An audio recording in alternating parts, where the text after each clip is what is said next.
നമസ്കാരം. പ്രൈം ഡിബേറ്റിലേക്ക് സ്വാഗതം.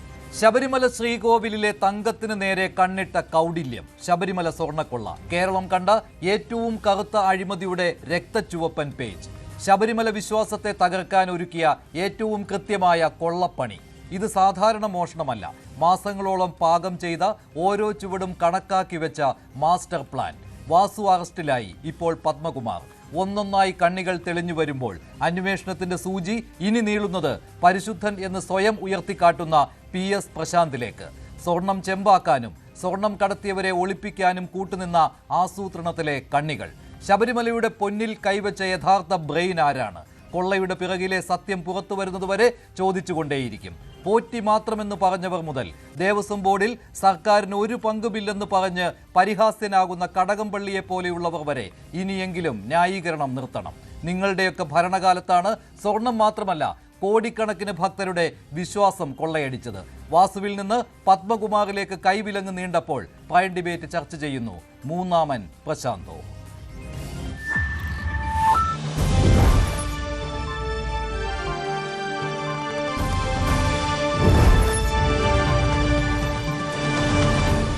ശബരിമല സ്വർണ്ണക്കൊള്ളയിൽ തിരുവിതാംകൂർ ദേവസ്വം ബോർഡ് മുൻ പ്രസിഡന്റ് A. പത്മകുമാറും അറസ്റ്റിലായി. ഇപ്പോൾ അറസ്റ്റിലാവുന്ന രണ്ടാമത്തെ മുൻ പ്രസിഡന്റ്. നേരത്തെ ദേവസ്വം കമ്മീഷണർ എന്ന രീതിയിലായിരുന്നു N. വാസു അറസ്റ്റിലായത്. മൂന്നാമൻ കഴിഞ്ഞ ദേവസ്വം ബോർഡ് പ്രസിഡന്റായ PS പ്രശാന്തോ എന്ന ചോദ്യം അവശേഷിക്കുകയാണ്.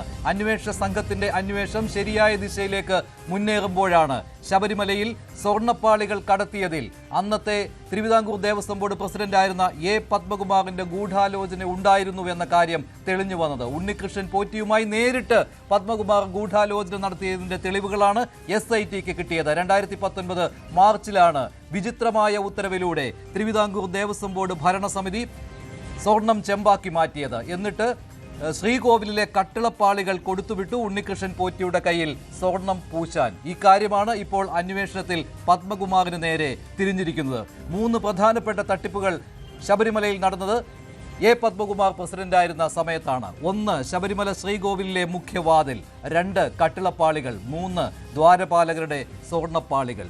ഇനി 2019 ഈ തട്ടിപ്പ് യഥാർത്ഥ സ്വർണം സന്നിധാനത്ത് നിന്ന് പുറത്തേക്ക് കടത്തിയത് ഒളിപ്പിക്കുന്നതിന് വേണ്ടി 2024-25 കാലഘട്ടത്തിൽ നടത്തിയ തട്ടിപ്പാണ് പുറത്തു വരാൻ ബാക്കിയുള്ളത്. അന്ന് തിരുവിതാംകൂർ ദേവസ്വം ബോർഡ് പ്രസിഡന്റായിരുന്ന PS പ്രശാന്തിലേക്ക് അടുത്ത അന്വേഷണം നീളുമോ? ശബരിമലയിൽ തട്ടിപ്പ് നടത്തിയ ത്രിമൂർത്തികളിൽ മൂന്നാമനായ പ്രശാന്ത് കുടുങ്ങുമോ? തുടങ്ങിയ നിരവധി ചോദ്യങ്ങൾ ഉയർന്നു വരികയാണ്. ശ്രീജിത്ത് പണിക്കർ, ശ്രീ രാഹുൽ ഈശ്വർ, അഡ്വക്കേറ്റ് ബൽദേവ് സച്ചിദാനന്ദൻ, ശ്രീ വസന്ത് തെങ്ങുംപള്ളി എന്നിവർ ചേരുകയാണ്.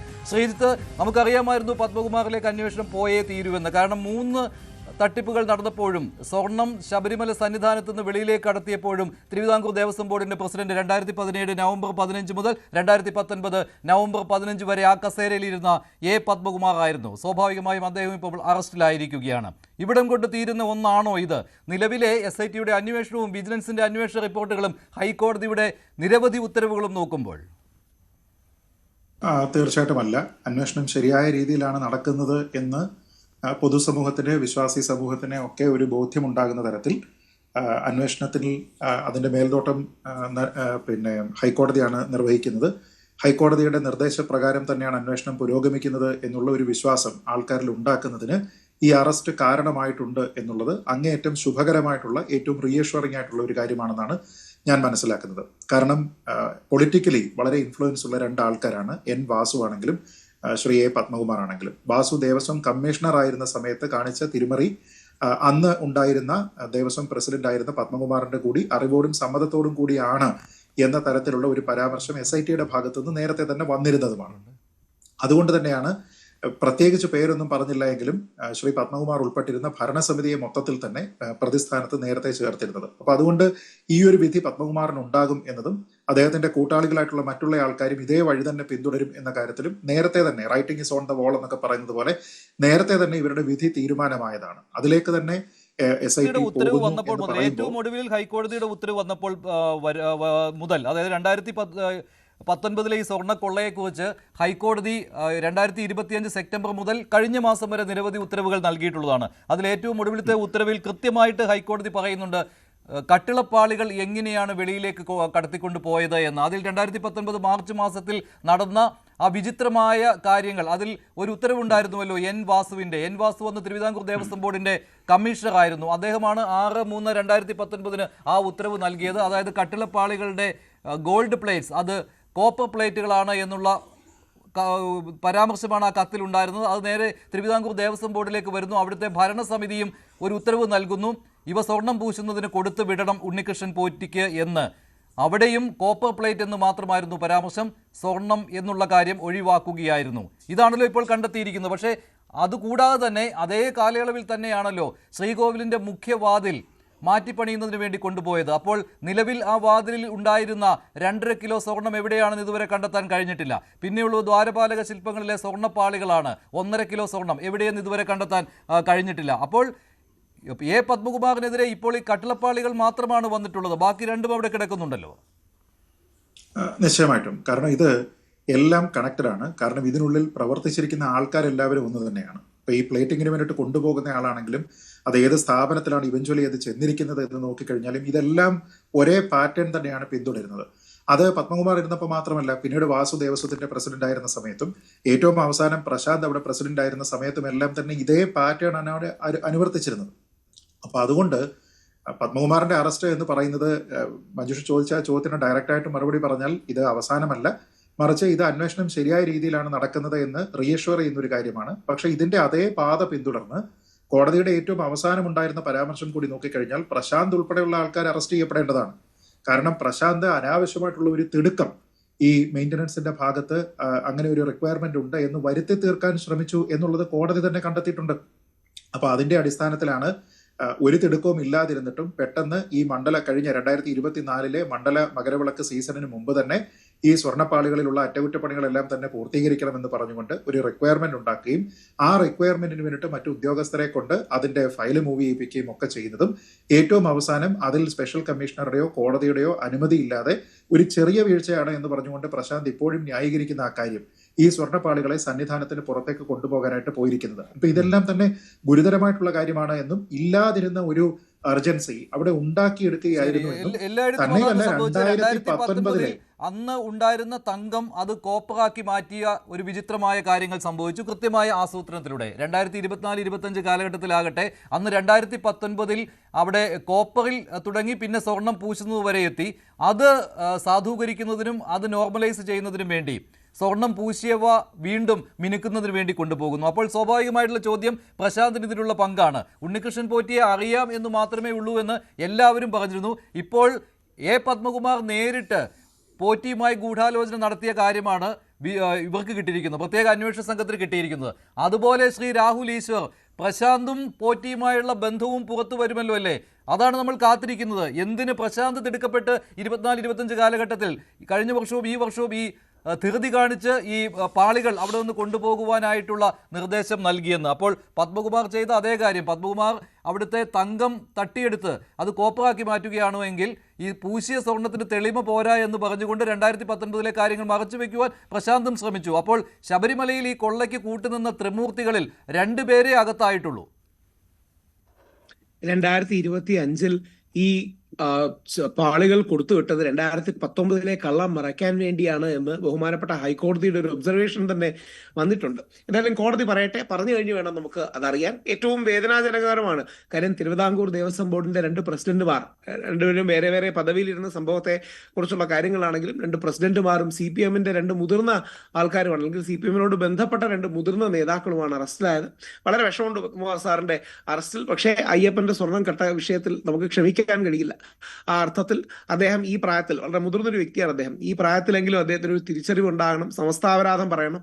അത് വളരെ വേദനാജനകമായ ഒരു കാര്യമാണ്. എന്തായാലും ഞങ്ങളടക്കം ഒരുപാട് പേർ ആദ്യം മുതലേ വളരെ വ്യക്തിപരമായി അദ്ദേഹത്തെ ഇഷ്ടപ്പെടുമ്പോഴും അല്ലെങ്കിൽ പരിചയമുള്ളപ്പോഴും തന്നെ ഈ രീതിയിലൊരു നിലപാടും എടുക്കേണ്ടി വരുന്നത് ഒരു സ്വാഭാവിക നീതിയാണ്.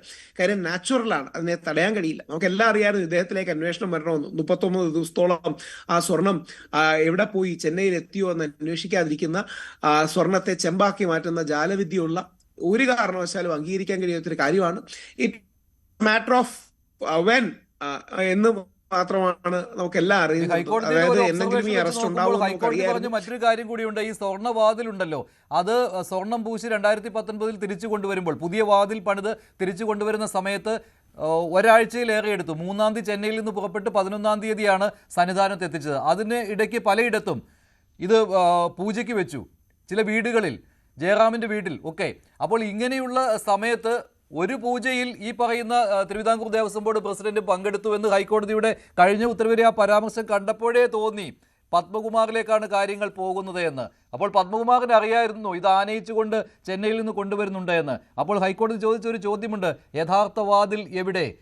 ആരുടെ അടുത്ത് ആ വാതിൽ ഉണ്ട് എന്നുള്ളതാണ്. ഒരു വാതിൽ അനാഥമായിട്ട് അവിടെ കിടക്കുന്നുണ്ടായിരുന്നു, അതിപ്പോൾ എടുത്ത് സ്ട്രോങ് റൂമിൽ വെച്ചിട്ടുണ്ട്. അപ്പോൾ കാണാതായിരിക്കുന്ന 2.5 കിലോ തങ്കമാണ്. ആ 2.5 കിലോ വാതിലിലുള്ള 2.5 കിലോ, പിന്നെ ദ്വാരപാല ശില്പങ്ങളിലുള്ള 1.5, ബാക്കി എത്രമാത്രം നഷ്ടമായെന്ന് നമുക്ക് അറിയില്ല.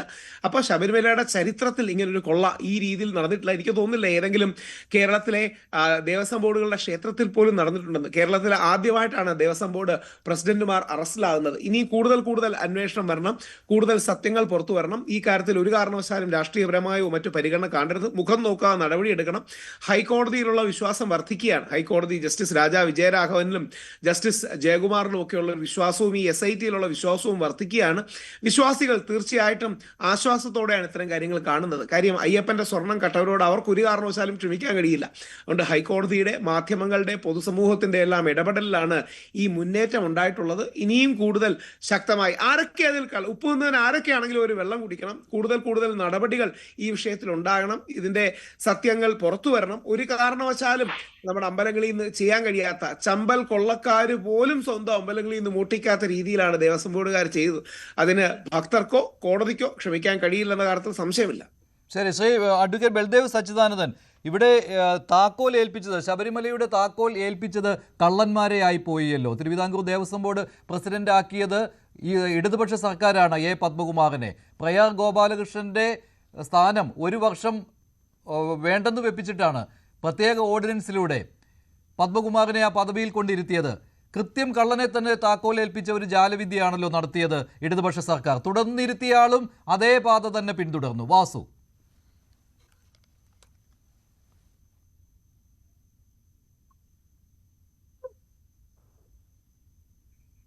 Advocate Baldev,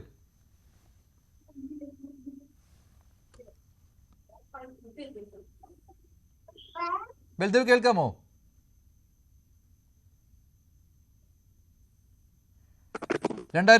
നവംബറിലാണ് A Padmakumar Thiruvithamkoor Devaswom board പ്രസിഡന്റായി ചുമതലയേറ്റത്. അതിനു മുമ്പ് പ്രയാർ ഗോപാലകൃഷ്ണനായിരുന്നു തിരുവിതാംകൂർ ദേവസ്വം ബോർഡിന്റെ പ്രസിഡന്റ്. പ്രത്യേക ഓർഡിനൻസ് വഴിയാണ് അന്ന് സർക്കാർ 3 വർഷമുണ്ടായിരുന്ന തിരുവിതാംകൂർ ദേവസ്വം ബോർഡ് പ്രസിഡന്റിന്റെ കാലാവധി 2 വർഷമാക്കി ചുരുക്കിയത്. അങ്ങനെ പ്രയാറിന് സ്ഥാനം ഒഴിയേണ്ടി വന്നു. ആ പദവിയിലായിരുന്നു അന്ന് എ പത്മകുമാർ ചുമതലയേറ്റത്. തുടർന്നുള്ള കാര്യങ്ങൾ അറിയാവുന്നതാണ്. സ്ത്രീ പ്രവേശന വിവാദമുണ്ടായ സമയത്ത് തിരുവിതാംകൂർ ദേവസ്വം ബോർഡിന്റെ പ്രസിഡന്റ് പദവിയിൽ എ പത്മകുമാർ ഉണ്ടായിരുന്നു, കമ്മീഷണറുടെ പദവിയിൽ എൻ വാസുവും ഉണ്ടായിരുന്നു. ഈ 2 പേരുമാണ് ഇപ്പോൾ സ്വർണ്ണക്കൊള്ളയ്ക്ക് അറസ്റ്റിലായിരിക്കുന്നത്. അഡ്വക്കേറ്റ് ബൽദേവ് കേൾക്കാമെങ്കിൽ, കള്ളന്മാരെയാണല്ലോ ഇടത് സർക്കാർ ശബരിമലയുടെ താക്കോൽ ഏൽപ്പിച്ചത്.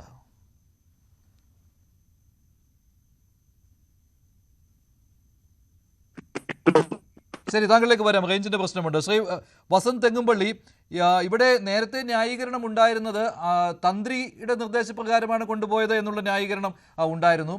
അതുപോലെ തന്നെ ഉപ്പ് തിന്നവൻ വെള്ളം കുടിക്കുമെന്നൊക്കെ പറഞ്ഞ് ഒഴിയുന്നുണ്ടായിരുന്നു. ഉണ്ണികൃഷ്ണൻ പോറ്റിക്കാണ് ഇതിൽ പങ്കാളിത്തം, പോറ്റിയാണ് ഈ തട്ടിപ്പ് മുഴുവൻ നടത്തിയത്, പീഠം പോറ്റിയുടെ വീട്ടിൽ നിന്ന് കണ്ടെടുത്തില്ലേ തുടങ്ങിയ കാര്യങ്ങളൊക്കെ പറഞ്ഞായിരുന്നു ന്യായീകരണം വന്നിരുന്നത്. പക്ഷേ ഇപ്പോൾ ഒരു ന്യായീകരണത്തിനും ഒരു സാഹചര്യവും ഇപ്പോൾ ഇല്ലല്ലോ. ഇപ്പോൾ കടകംപള്ളിയൊക്കെ പറയുന്നത് പതിവ് പല്ലവിയാണ്, ഉപ്പ് തിന്നവൻ വെള്ളം കുടിക്കും, അതിൽ സർക്കാരിന് ഒരു പങ്കുമില്ല, ഈ ദേവസ്വം ബോർഡുകളിൽ സർക്കാരിന് ഒരു പങ്കാളിത്തവും ഇല്ല എന്നൊക്കെയുള്ള വികലമായ ന്യായങ്ങളാണ് ഇപ്പോൾ വിളമ്പുന്നത്. നോക്കൂ മഞ്ജുഷ്, ഉപ്പ് തിന്നവൻ വെള്ളം കുടിക്കുമെന്ന് പറഞ്ഞെടുത്ത് നിന്ന് ഈ ഉപ്പുണ്ടാകുന്ന കടലാകെ വിഴുങ്ങിയിരിക്കുകയാണ് സർക്കാർ എന്നാണ് നമുക്കിപ്പോ മനസ്സിലാവുന്നത്. അപ്പൊ കടൽ വിഴുങ്ങിയവനെ എന്ത് ചെയ്യും? അവന്റെ ഉള്ളിൽ മുഴുവൻ ഉപ്പാണല്ലോ. ആ രീതിയിലാണ് ഇവർ അമ്പലം മുഴുവൻ വിഴുങ്ങിയ അമ്പലം വിഴുങ്ങികളാണ് ഈ സർക്കാർ എന്ന് വളരെ കൃത്യമായി നമുക്ക് വ്യക്തമായിരിക്കുകയാണ്. ഈ കേസിന്റെ തുടക്കത്തിൽ തന്നെ ഞങ്ങൾ പറഞ്ഞിരുന്നു, വാസുവിൽ നിന്ന് വാസവനിലേക്കും ഈ പറയുന്ന പ്രശാന്തിലേക്കുള്ള ദൂരം, പത്മകുമാറിൽ നിന്ന് പ്രശാന്തിലേക്കുമുള്ള ദൂരം വിദൂരമല്ല എന്ന് വളരെ കൃത്യമായി ഞങ്ങൾ പറഞ്ഞിരുന്നു. ദേവസ്വം ബോർഡിന്റെ മന്ത്രി അറിയാതെ, ദേവസ്വം ബോർഡിന്റെ ആ കാലങ്ങളിലെ പ്രസിഡന്റുമാർ അറിയാതെ യാതൊരു തരത്തിലും ഇത്തരത്തിലൊരു വലിയ കടത്തിക്കൊണ്ടുപോകൽ, ഇത്തരത്തിൽ വലിയൊരു കൊള്ള, ഇത്തരത്തിൽ വലിയൊരു തീവട്ടിക്കൊള്ള അവിടെ നടക്കാൻ സാധിക്കുമായിരുന്നില്ല. ഒന്ന്, ഇപ്പോ എന്താണ് അവിടുത്തെ ദേവസ്വം ബോർഡിൽ ഉണ്ടായിരുന്ന ശാന്തിക്കാരനെയും ഒക്കെ പഴി ചാർത്തിക്കൊണ്ട് രക്ഷപ്പെടാനാണ് ഇവർ ശ്രമിക്കുന്നത്. അതായത് ഈ ക്ലാഡിംഗ്, ഗോൾഡ് ക്ലാഡിംഗ് കൊണ്ടുപോയതിൽ ഇന്ന ആൾക്കാരുടെ നിർദ്ദേശം ഉണ്ടായിരുന്നു, ഓക്കെ, സമ്മതിക്കുന്നു. പക്ഷെ കൊണ്ടുപോയ ക്ലാഡിംഗ് തിരിച്ചു കൊണ്ടുവരാനുള്ള സമയപരിധി ഉണ്ടല്ലോ, ആ സമയപരിധി എന്തുകൊണ്ടാണ് സർക്കാർ മെയിൻറ്റെയിൻ ചെയ്യാഞ്ഞത്? മാത്രമല്ല അത് തിരിച്ചു കൊണ്ടുവരുന്ന സമയത്ത് ഇതാ ഇത്രമാത്രം സ്വർണം മിച്ചമുണ്ട് എന്ന് വാസുവിന് ഈ പറയുന്ന പോറ്റി ഒരു ലെറ്റർ എഴുതുമ്പോൾ അത് അങ്ങനെയൊന്നും പറ്റില്ല, തിരിച്ചിവിടെ കൊണ്ടുപോവാ വാസു എന്ന് പറയേണ്ടതിന് പകരം ഞാൻ അത് പരിഗണിക്കാൻ വേണ്ടി ഇതാ താഴേക്ക് അതിനെ ഡെലഗേറ്റ് ചെയ്യുന്നു എന്ന് പറഞ്ഞുകൊണ്ടൊരു കൗണ്ടർ നോട്ടാണ് വാസു എഴുതി വെക്കുന്നത്. അതായത് പോറ്റി മുതൽ വാസു വഴി പത്മകുമാർ വഴി ഈ പറയുന്ന ഏറ്റവും അവസാനത്തെ പ്രസിഡന്റ് പ്രശാന്ത് അടക്കം വാസവൻ അടക്കം അറിഞ്ഞുകൊണ്ടുള്ള ഒരു തട്ടിപ്പാണിത് എന്നതിൽ സംശയം വേണ്ട. ഇപ്പൊ നേരത്തെ എന്റെ സ്നേഹിതൻ ശ്രീ രാഹുൽ ഈശ്വർ അടക്കം പറഞ്ഞു ഏതാണ്ട് 2.5-3 കിലോ സ്വർണ്ണമാണ് എന്ന്. നോക്കൂ, അതിന്റെ വില ഏതാണോ? 3.5 കിലോ സ്വർണം എന്ന് പറഞ്ഞാൽ ഏതാണ്ട് അറൌണ്ട് ഒരു 500 പവൻ സ്വർണം എന്ന് കൂട്ടൂ. 500 പവൻ സ്വർണത്തിന്റെ ഈ 2.5-ലും 1.5-ലും ഒന്നും നിർത്തണ്ട കേട്ടോ. 32 കിലോ സ്വർണ്ണമാണ് ശ്രീകോവിൽ ആകെ അന്ന് തങ്കത്തിൽ പൊതിഞ്ഞത്. 32 കിലോയാണ് അതിനുവേണ്ടി ഉപയോഗിച്ചത്. അതിലിപ്പോൾ കണ്ടെത്തിയിരിക്കുന്നത് ഈ വാതിലിൻ്റെയും കട്ടിളപ്പാളികളുടെയും ദ്വാരപാലക ശില്പങ്ങളുടെയും സ്വർണ്ണപ്പാളികളുടെ കാര്യമാണ്. ബാക്കി എന്തൊക്കെ പീഠത്തിൻ്റെയും ഒക്കെയാണ്. ബാക്കിയുള്ളവ ഉണ്ടോ എന്നുള്ളത് ഈ ശാസ്ത്രീയ പരിശോധനയ്ക്ക് ശേഷം അറിയാം. ശാസ്ത്രീയ പരിശോധനയ്ക്കായി അവിടെ നിന്ന് സാമ്പിളുകൾ ശേഖരിച്ചിട്ടുണ്ടല്ലോ. ആ പരിശോധനയ്ക്ക് ശേഷം അറിയാം എന്താണ് കോടതിയിൽ അന്വേഷണ സംഘം നൽകാൻ പോകുന്ന റിപ്പോർട്ടെന്ന്. മറ്റൊരു കാര്യം കൂടി പ്രധാനമാവുകയാണ്. ഇന്നത്തെ റിമാൻഡ് റിപ്പോർട്ട് ഇതുവരെ SIT എന്തെല്ലാം കണ്ടെത്തിയിട്ടുണ്ട്, പത്മകുമാർ എന്താണ് ചെയ്തത് എന്നുള്ള കാര്യം ഇന്നത്തെ റിമാൻഡ് റിപ്പോർട്ടിൽ അറിയാം. പത്മകുമാറിൽ നിന്ന് അടുത്തയാളിലേക്ക് പോകുന്നുണ്ടോ എന്നുള്ള കാര്യവും മിക്കവാറും ഈ റിമാൻഡ് റിപ്പോർട്ട് വരുമ്പോൾ നമുക്ക് അറിയാൻ പറ്റിയേക്കും.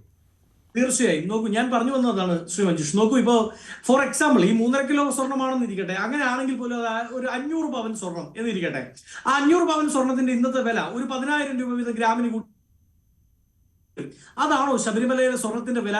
നോക്കൂ, ദ്വാരപാലകർ എന്ന് പറയുന്നത് ഹൈന്ദവ വിശ്വാസ പ്രകാരം ഡേറ്റ് തന്നെയാണ് എന്നാണ് ഞാൻ മനസ്സിലാക്കുന്നത്. ആ ദ്വാരപാലകരെയാണ് വിൽക്കുന്നത്. എന്ത് വിലയായിരിക്കും? സാധാരണ സ്വർണത്തിന്റെ വിലയാണോ ബ്ലാക്ക് മാർക്കറ്റിൽ അല്ലെങ്കിൽ മാർക്കറ്റിൽ ഈ പറയുന്ന ദ്വാരപാലകർക്ക് കിട്ടുക? ശബരിമലയിൽ പൂജയ്ക്ക് ഉപയോഗിച്ചു കൊണ്ടിരുന്ന, ശബരിമലയിൽ പുണ്യപരിപാവനമായ പൂങ്കാവനത്തിൽ ഉപയോഗിച്ചു കൊണ്ടിരുന്ന ദ്വാരപാലകർ, ആ ദ്വാരപാലകരാണ് എന്ന് പറഞ്ഞുകൊണ്ട് ഇത് മാർക്കറ്റിലേക്ക് വിൽക്കാൻ വേണ്ടി പോറ്റി അല്ലെങ്കിൽ പോറ്റി നിയോഗിക്കുന്ന ഒരാൾ അതുമായി ഇറങ്ങിയാൽ അതൊരു സൈലന്റ് പർച്ചേസർ. ആ സൈലന്റ് പർച്ചേസർ അത് മേടിക്കാൻ പോകുന്നത് ഈ 5 കോടിക്കോ 50 കോടിക്കോ ആണോ? പൊന്നും വില കിട്ടും, പൊന്നും വില. പൊന്നിന്റെ വിലയല്ല, പൊന്നിനേക്കാൾ തിളങ്ങുന്ന വില കിട്ടും. അത്രമാത്രം വലിയ ഒരു മാർക്കറ്റ്, അത്രമാത്രം വലിയൊരു അഴിമതി, അത്രമാത്രം വലിയൊരു സാധ്യത ഈ കേസിലുണ്ട്. അപ്പോ ഈ അതുകൊണ്ടാണല്ലോ ദ്വാരപാലകരെ അല്ലെങ്കിൽ ഈ ഗോൾഡ് ക്ലാഡിങ്ങിന്റെ ഏതെങ്കിലും ഒരു അറ്റമെങ്കിലും തങ്ങളുടെ വീട്ടിൽ കൊണ്ടുവന്ന് പൂജിച്ചാൽ അത് വലിയ കാര്യമാകുമെന്ന് വിശ്വസിക്കുന്ന ഒരുപാട് വിശ്വാസികളുണ്ട്. ജയറാമൊക്കെ അതിൽ വീണ് പോകുന്നത് അതുകൊണ്ടാണല്ലോ.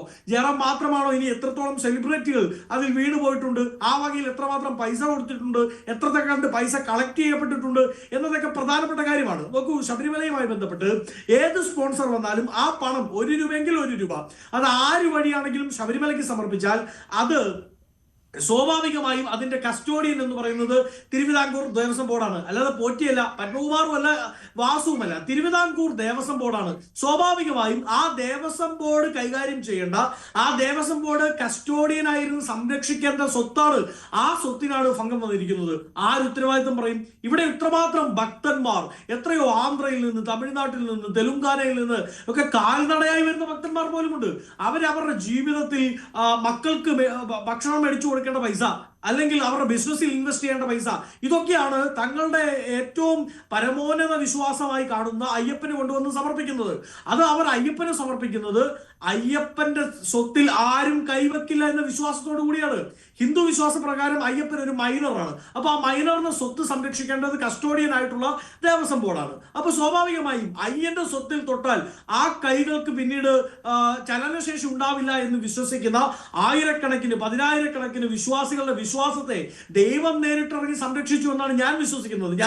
ശ്രീ വസുദേവൻപള്ളി, ശ്രീ പണിക്കർ, ഇവിടെ ഈ 2019 നടന്നത് ഈ അന്നത്തെ തങ്കം അത് അവിടെ ഇല്ല എന്ന് വരുത്തി തീർക്കുവാനുള്ള ഒരു ശ്രമമായിരുന്നു. അതുകൊണ്ടാണല്ലോ ഈ സ്വർണ്ണമല്ല, ഗോൾഡ് പ്ലേറ്റ്സ് അല്ല, കോപ്പർ പ്ലേറ്റ്സ് ആണ് എന്നുള്ള രേഖപ്പെടുത്തൽ ഉണ്ടായത്.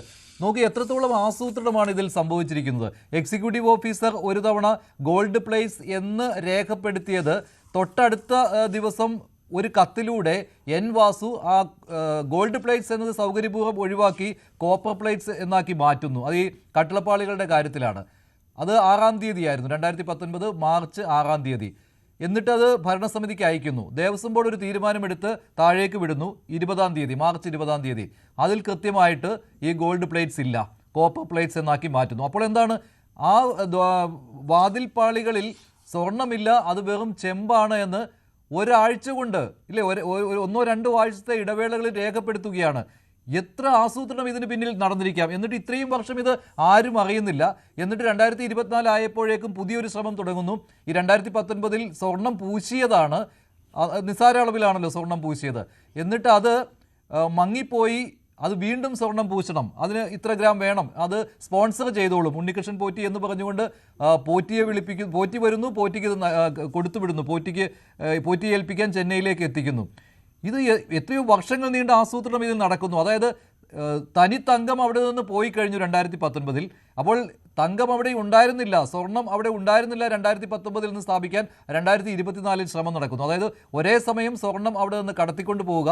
പിന്നീട് ഒരു 4-5 വർഷം കഴിഞ്ഞപ്പോൾ അന്ന് അവിടെ സ്വർണം ഉണ്ടായിരുന്നില്ല എന്ന് വരുത്തി തീർക്കുവാനായിട്ട് അടുത്ത കത്തുകൾ, ഇടപാടുകളും ഉത്തരവുകളും.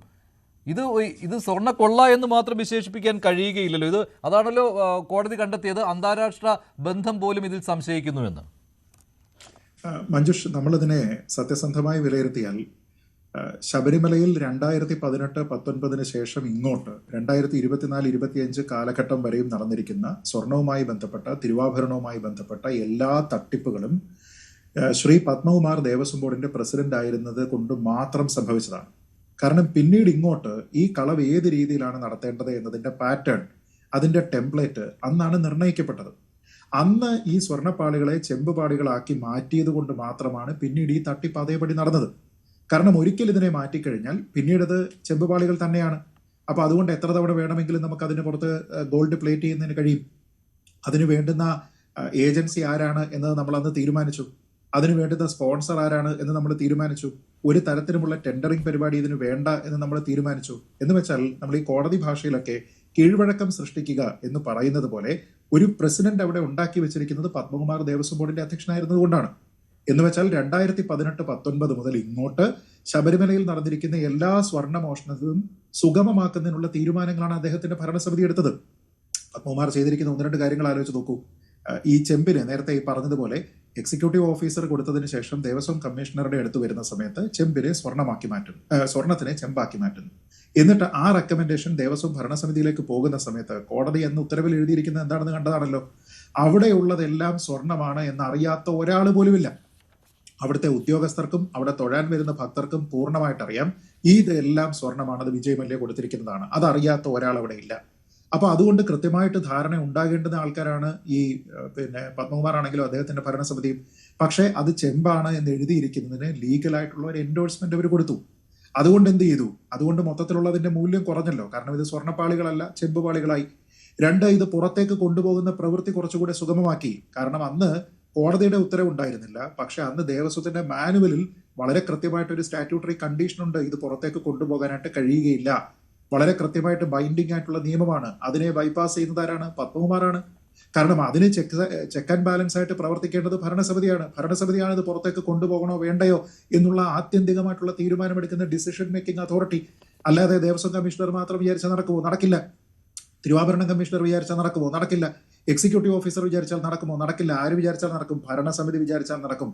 അപ്പൊ ഈ തിരുവാഭരണങ്ങളെ അല്ലെങ്കിൽ ഈ സ്വർണ്ണ ഉരുപ്പടികളെ സന്നിധാനത്തിന് പുറത്തേക്ക് കൊണ്ടുപോകുന്നതിനുള്ള ഒരു തീരുമാനമെടുക്കുകയും അതേ തീരുമാനം പിന്നീട് വാസു വന്നപ്പോഴും പിന്നീട് ഇപ്പൊ പ്രശാന്ത് വന്നിരുന്ന സമയത്തുമെല്ലാം അനുവർത്തിക്കുന്നതിനുള്ള പാറ്റേൺ ഇതിൽ തെറ്റിദ്ധരിപ്പിക്കുവാൻ നടത്തിയ ശ്രമങ്ങളാണ്. തുടക്കത്തിൽ പോറ്റി അറസ്റ്റിലായപ്പോൾ പോറ്റി എന്നുള്ള ഒരാളിലേക്ക് ഇത് കേന്ദ്രീകരിക്കുന്നതിന് വേണ്ടിയുള്ള ശ്രമങ്ങൾ നടത്തിക്കൊണ്ടിരിക്കുകയായിരുന്നു. അന്നേ നമ്മൾ പറഞ്ഞതാണ് ഇത് പോറ്റിയിൽ ഒതുങ്ങില്ല, ഒരു പോറ്റി മാത്രം വിചാരിച്ചാൽ ഇത്രയും തട്ടിപ്പുകൾ നടത്താൻ പറ്റില്ല. അപ്പോൾ പോറ്റി ഒരു ടൂളായിരുന്നുവെന്ന് അത് സത്യമാണെന്ന് ഇപ്പോൾ തെളിഞ്ഞിരിക്കുകയാണ്. അന്ന് എന്തൊക്കെ ന്യായീകരണങ്ങളാണ് വന്നത്. ഈ ഉണ്ണികൃഷ്ണൻ പോറ്റി എന്ന കള്ളനെ ഞങ്ങൾ പിടികൂടി, ഇനി ഉണ്ണികൃഷ്ണൻ പോറ്റിയെ ഇങ്ങോട്ട് അടുപ്പിക്കുകയില്ല. പ്രശാന്ത് എന്തെല്ലാം വീരവാദങ്ങളാണ് അന്ന് ഉന്നയിച്ചത്. എന്നിട്ട് അവസാനം ഈ സ്വർണ്ണപ്പാളികൾ എത്തിയത് എവിടെയായിരുന്നു? ഈ പ്രശാന്ത് തന്നെ എത്തിച്ചു കൊടുത്തത് ആരുടെ കയ്യിലായിരുന്നു? ഈ പോറ്റിയുടെ കൈകളിലേക്കാണ് എത്തിച്ചു കൊടുത്തത്. എന്ത് ആളുകളെ മണ്ടന്മാരാക്കുന്ന വാദങ്ങളാണ് ഇപ്പോഴും പ്രശാന്ത് അത് തന്നെയാണ് പറഞ്ഞുകൊണ്ടിരിക്കുന്നത്. ഇപ്പോൾ ഏറ്റവും ഒടുവിൽ അദ്ദേഹം തിരുവിതാംകൂർ ദേവസ്വം ബോർഡ് പ്രസിഡന്റ് പദവിയിൽ നിന്ന് ഇറങ്ങിപ്പോകുന്ന സമയത്തും അതേ കാര്യങ്ങൾ തന്നെ ആവർത്തിച്ചുകൊണ്ടിരിക്കുകയാണ്. ആര് വിശ്വസിക്കാനാണ് ഇത്തരത്തിലുള്ള പൊള്ളയായ ന്യായങ്ങൾ? ശ്രീ അഡ്വക്കേറ്റ് ബൽദേവ്, ഇതിപ്പോൾ കള്ളന്മാരെ തന്നെ കാവലേൽപ്പിക്കുകയായിരുന്നു ശബരിമലയുടെ ഇടത് സർക്കാർ. അല്ലേ, ഇത് ഫിസിക്സിലൊരു ടൈമുണ്ട്, ആർട്ടിഫിഷ്യൽ ട്രാൻസ്പ്ലാന്റേഷൻ. ഒരു മൂലകത്തെ മറ്റൊരു മൂലകമാറ്റി മാറ്റുന്ന ഒരു പ്രോസസ്സാണ്. അത് പ്രകൃതിയിലും നടക്കുന്നുണ്ട്. അന്തരീക്ഷത്തിൽ നൈട്രജൻ എങ്ങനെ കൺവേർട്ട് ചെയ്യുന്നു. ഇവിടെ ചെമ്പ് ഇരുമ്പാക്കുകയും ഇരുമ്പ് ചെമ്പാക്കുകയും ചെയ്യുന്ന ട്രാൻസ്പ്ലാന്റേഷൻ പ്രോസസ്സ് നടക്കും. അത് പക്ഷേ ഇന്നുവരെ സയൻസ് കണ്ടുപിടിച്ചിട്ടില്ല. ചെമ്പിനെ ഇരുമ്പാക്കുന്നതൊന്നും ശാസ്ത്രജ്ഞന്മാർ കണ്ടുപിടിച്ചിട്ടില്ല. അപ്പൊ ഇതൊരു പക്ഷേ അപ്പൊ പ്രശാന്തിനും നമുക്ക് എല്ലാവരും കൂടെ ഒരു അവാർഡ് കൊടുക്കാൻ പറ്റും. ഇങ്ങനെയുള്ള നൊബൽ സമ്മാനം ഫിസിക്സിലുള്ള ഇങ്ങനെ ചെമ്പ് ഇരുമ്പാക്കുന്ന ഒരു വിദ്യ, അല്ലെങ്കിൽ ഇരുമ്പ് ചെമ്പാക്കുന്ന വിദ്യ. പക്ഷെ ഇവിടെ ഒരു കാര്യം വ്യക്തമാണ്, ഈ ശബരിമല ഭരണസമിതി എന്ന് പറയുന്നത് മറ്റ് ബോർഡുകളിൽ നിന്ന് വ്യത്യസ്തമാണ്. ഗവൺമെന്റ് കീഴിലുള്ള മറ്റ് ബോർഡുകളും കോർപ്പറേഷനുകളൊന്നും സ്വയംഭരണാധികാര സ്ഥാപനങ്ങളല്ല. എന്ത് ചെയ്യണമെങ്കിലും ഗവൺമെന്റിന്റെ സാങ്ഷൻ വേണം. ഇത് ഒരു പ്രത്യേക ആക്ട് അനുസരിച്ച് ഒരു ഓട്ടോണോമസ് ബോഡിയാണ്. ഇവർക്ക് ഗവൺമെന്റ് സാങ്ഷൻ ഇല്ലാതെ അവിടെ എന്തും കാണിക്കും. അങ്ങനെയാണ് അവർ ഇത്രയും കൂടുതൽ തിരിമറികൾ അവിടെ കാണിച്ചിരിക്കുന്നത്. ഇടപെടുന്നില്ല എന്ന് പറയരുത് കേട്ടോ. ഞാൻ പറയട്ടെ, ഞാനത് പറഞ്ഞോട്ടെ. അപ്പോൾ തീർച്ചയായിട്ടും ഇന്ന് പാർട്ടി സെക്രട്ടറി പറഞ്ഞു ഞങ്ങൾ മുഖം നോക്കാൻ നടപടിയെടുക്കും. ഒരു പരിധിവരെ നമുക്കത് വിശ്വസിക്കാം. കാരണം അതെപ്പോഴും പറയുന്നതല്ലേ, അല്ല ഇങ്ങനെ കുറച്ച് ടേമുകൾ ഇല്ലായിരുന്നുവെങ്കിൽ കഷ്ടപ്പെട്ടു പോയാൽ. ഉപ്പ് തിന്നവൻ വെള്ളം കുടിക്കും, മുഖം നോക്കാതെ നടപടിയെടുക്കും. ഞാനൊന്ന് പറഞ്ഞോട്ടെ, CPM-നെ പോലുള്ള പാർട്ടിയെ സംബന്ധിച്ച് സാധാരണഗതിയിൽ അവരുടെ ഒരു ജില്ലാ കമ്മിറ്റി മെമ്പറെയോ അതുപോലെ ഒരാളിനെയൊക്കെ സംരക്ഷിക്കണമെന്ന് വിചാരിച്ചാൽ അവർ സംരക്ഷിക്കുക, എന്ത് വില കൊടുക്കും. പക്ഷെ ഇവിടെ അങ്ങനത്തെ നടപടിയില്ല. കോടതിയുടെ ഇടപെടലുണ്ട്, കോടതിയുടെ നേരിട്ടുള്ള മേൽനോട്ടം അവിടെയുണ്ട്. കോടതി അങ്ങ് ചെല്ലുമ്പോൾ അറിയാം കാര്യങ്ങൾ. ഞാൻ അതിലോട്ട് പറയട്ടെ, ഞാനൊന്ന് പറഞ്ഞിട്ട് ഉദ്ദേശം. പത്മകുമാറിനെ അറസ്റ്റ് ചെയ്തു. എന്റെ അഭിപ്രായം പത്മകുമാറിനെ മാത്രം അറസ്റ്റ് ചെയ്താൽ പോരാ. 2019 ഇതിന്റെ ബോർഡ് മെമ്പർ എന്ന് പറയുന്നത് KP ശങ്കരദാസും ജയകുമാറും ഉണ്ട്. അപ്പോൾ ഒരു ബോർഡ് കൺസ്റ്റിറ്റ്യൂട്ട് ചെയ്ത് കഴിഞ്ഞാൽ ആ ബോർഡിനാണ് പരിപൂർണ്ണ ഉത്തരവാദിത്വം. അതിന് ഞാൻ നോക്കിയിട്ട് താഴോട്ടുള്ളവരല്ല ഉത്തരവാദികൾ. യഥാർത്ഥത്തിൽ അറസ്റ്റ് ചെയ്യേണ്ട പത്മകുമാർ, KP ശങ്കരദാസ്, ജയകുമാർ. ഇന്നത്തെ ശങ്കരദാസ് പോലീസ് മേഖലയിൽ വളരെ കൂടുതൽ സ്വാധീനമുള്ള ഒരാളാണ്. അപ്പം ഈ 3 പേരാണ് അന്നത്തെ യഥാർത്ഥ ഭരണസമിതി. അതിനുശേഷം 2024 വരുമ്പോൾ അവരെ സംരക്ഷിക്കാനൊരു ശ്രമം നടന്നു. അതും നമ്മുടെ നിയമപരമായ തെറ്റാണ്. യഥാർത്ഥത്തിൽ ഏതെങ്കിലും ഒരു കേസിലെ പ്രതിയെ സംരക്ഷിക്കുന്നതും ആ പ്രതിക്ക് സംരക്ഷണം നൽകുന്നതും നമ്മുടെ ഭരണഘടന അനുസരിച്ച്, നിയമ സംഹിതകൾ അനുസരിച്ച് തെറ്റാണ്. അപ്പോൾ 2024 ബോർഡ് മെമ്പർമാരും അതിനകത്ത് പ്രതിസ്ഥാനത്തേക്ക് വരും. അപ്പോൾ അറസ്റ്റ് ഈ 6ലോ 7ലോ നിൽക്കില്ല. ഇനി സ്ഥിരം മറ്റ് ദേവസ്വം ബോർഡ് പ്രസിഡന്റുമാരോ ദേവസ്വം ബോർഡ് മെമ്പർമാരോ ഒക്കെ തീർച്ചയായിട്ടും ഈ അറസ്റ്റിന്റെ വലയത്തിൽ വരണം. അവർ ഇത്രയും അറസ്റ്റ് ചെയ്യണം. പക്ഷെ ഇതിനകത്തേക്ക് അറസ്റ്റ് ചെയ്യുമ്പോൾ ഒരു ചോദ്യം അവശേഷിക്കുന്നുണ്ട്. ഈ കൊണ്ടുപോയി കളഞ്ഞിരിക്കുന്ന ഈ സ്വർണ്ണമൊക്കെ എന്ത് ചെയ്തു? അതാണ് എപ്പോഴും മോഷണം അല്ലെങ്കിൽ ചീറ്റിംഗ് ഇതൊക്കെ നടന്നു കഴിഞ്ഞാൽ കോടതിയിൽ വരുമ്പോൾ അതിന് എവിഡൻസ് ആക്ട് അനുസരിച്ച് റിക്കവറി ഉണ്ടായിരിക്കണം. ഒരാളിന് ഞാൻ ഇരുമ്പ് കമ്പി കൊണ്ട് അടിച്ചു എന്ന് പറഞ്ഞ് കോടതിയിൽ കേസ് വന്നാൽ ആ ഇരുമ്പ് കമ്പി റിക്കവർ ചെയ്തില്ലെങ്കിൽ ആ പ്രതി ഊരിപ്പോകും. അവർ ഒറ്റ കാര്യം കൊണ്ട് മാത്രം പ്രതി രക്ഷപ്പെടും. അതല്ലേ പോലീസുകാർ കൃത്രിമമായിട്ട് എസ്കത്തിയൊക്കെ ഉണ്ടായി കോടതിയിൽ കൊണ്ടുവച്ചത്. അപ്പൊ ഇവിടെ ഇത്രയും സ്വർണം മോഷണം പോയിട്ടുണ്ടെങ്കിൽ 1 ഗ്രാം അല്ലെങ്കിൽ 1 കിലോ അല്ലെങ്കിൽ 4 കിലോ എത്ര ആയിക്കോട്ടെ, നമുക്ക് തർക്കം വ്യക്തമായിട്ട് അതിന് തെളിവ് വന്നിട്ടില്ല. ഇത്രയും സ്വർണം റിക്കവർ ചെയ്തിട്ടുണ്ടായിട്ടുണ്ട്. ആ റിക്കവറിയോട് അത് മാത്രമല്ല, നിയമപരമായി പറഞ്ഞാൽ 27 റിക്കവറി എന്ന് പറയും.